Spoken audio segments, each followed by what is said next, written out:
Ünlü ekonomist Selçuk Geçer yıl sonu dolar tahminini açıkladı. Sosyal medya üzerinden yaptığı finansal değerlendirmelerle dikkat çeken ünlü ekonomist Selçuk Geçer, Türk lirası karşısında yükselişini tüm hızıyla sürdüren dolar kuru için yıl sonu tahminini açıkladı. Yaptığı döviz ve dolar yorumları ile dikkat çeken ekonomist Selçuk Geçer, Mayıs ayı itibariyle yükselişine hız veren doların gidişatı için değerlendirmelerde bulundu. Dolarda bir kırılma beklediğini söyleyen Geçer, bir sabah uyandığınızda dolar kuru 30 lira olabilir dedi.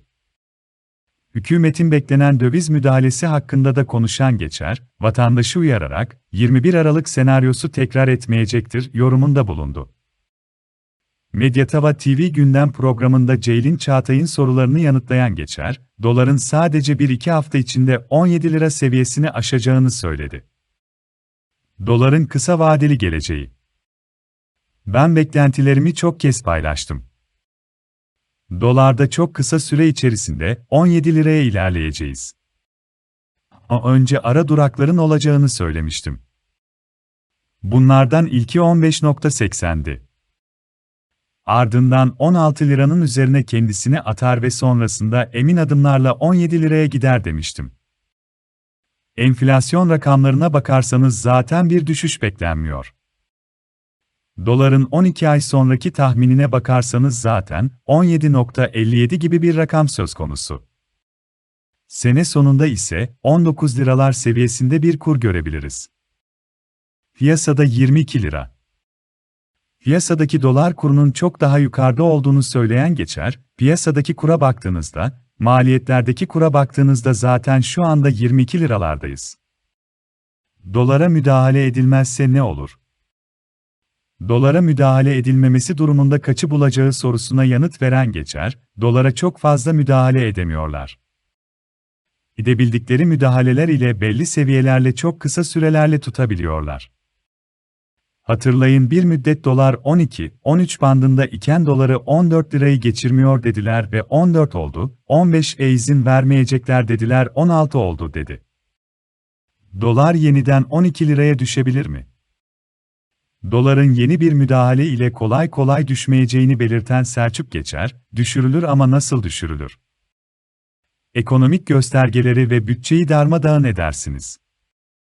Daha sonrasında hem dolar hem de bütçe yukarı gider ve siz sadece 3 ay kuru düşürmüş olursunuz. 4 milyon lira olan evler 14 milyon lira olur, orta gelirli vatandaş yok olur, yoksul daha da yoksullaşır ve işsizlik patlar ifadelerini kullandı. Enflasyon korumalı faiz. Faizi artırmıyorum diyorsunuz ama diğer yandan %70 faiz vereceğim diyorsunuz.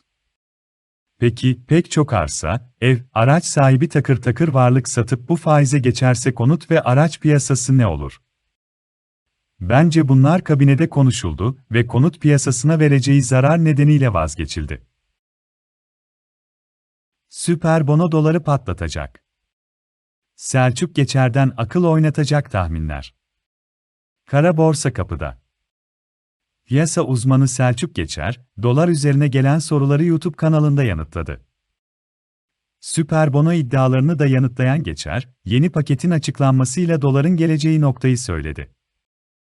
İşte dolar yatırımı yapanları yakından ilgilendirecek analizler. TÜİK verileri ve dolar kurunda yaşananları değerlendiren Selçuk Geçer, süper bononun piyasaya sürülmesi halinde kıtlık sorunun ortaya çıkacağını söyledi.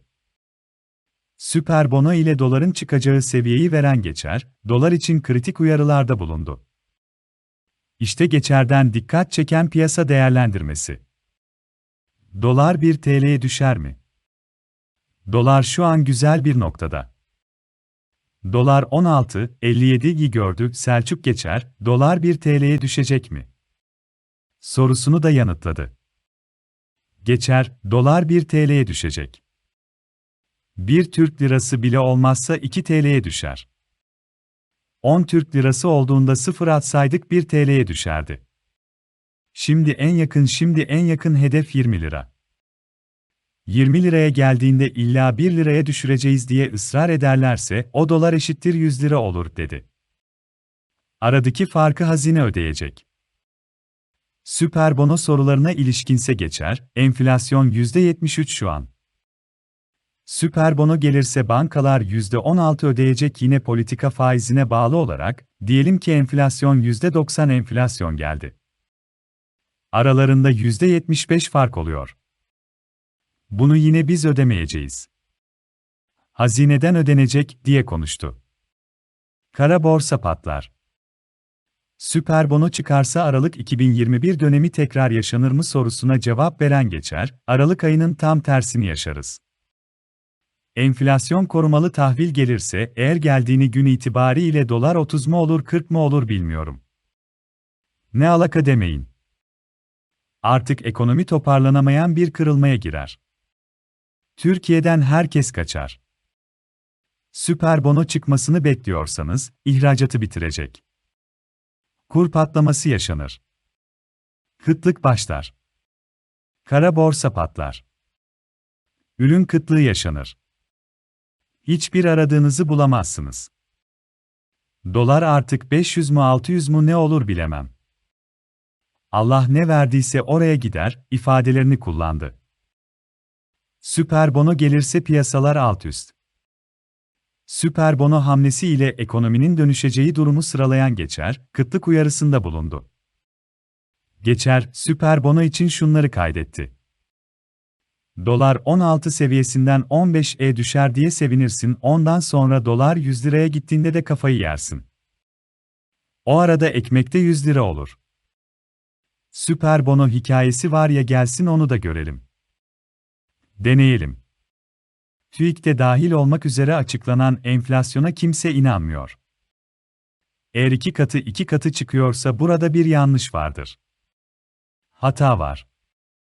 Yanlış enflasyon yanlış gelir dağılımını beraberinde getirir. İnsanları fakirleştirir. Bir önceki videomuzda bahsettiğimiz bazı konuları ele aldık. Videoyu sonuna kadar izleyip günlük yorumlardan haberdar olabilirsiniz.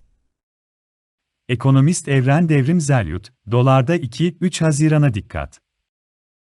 Rezervler ne olmuş diye baktığımızda, 26 Mayıs itibarıyla TCMB dış varlıklar toplamı 1 trilyon 730 milyar Türk lirası, toplam döviz yükümlülükleri 1 trilyon 664 milyar Türk lirası, aradaki fark yani varlıklardan borçları çıkarınca 66 milyar Türk lirası kalıyor.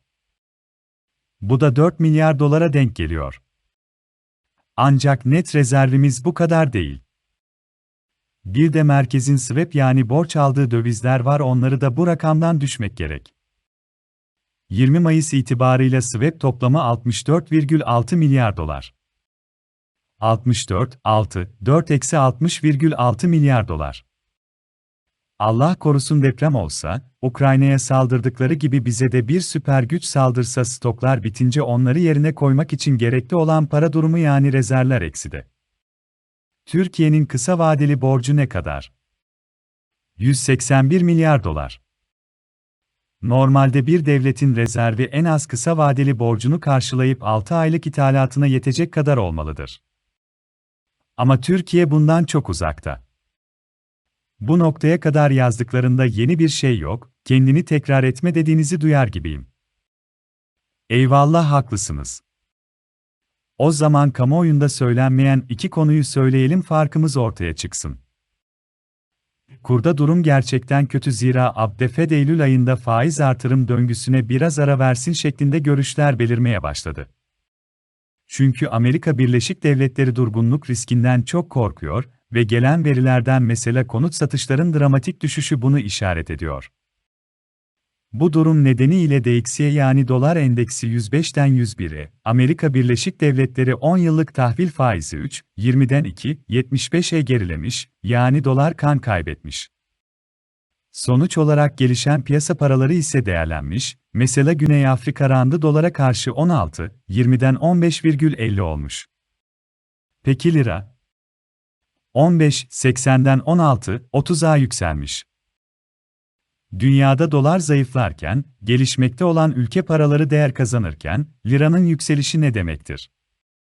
Türkiye'de işlerin son derece kötü gittiğini gösteriyor. Bakın, Türkiye'de cari açık artık gelirlerle değil, bir şekilde borçla fonlanıyor. İlk 4 ayda 32 milyar dolar mal ticaretinde açık verdik. Yani yaklaşık ayda 7-8 milyar dolar açığımız var. Turizm gelirlerinin iyi olduğunu kabul edelim. Bu sezon 40-45 milyar dolar turizm geliri demek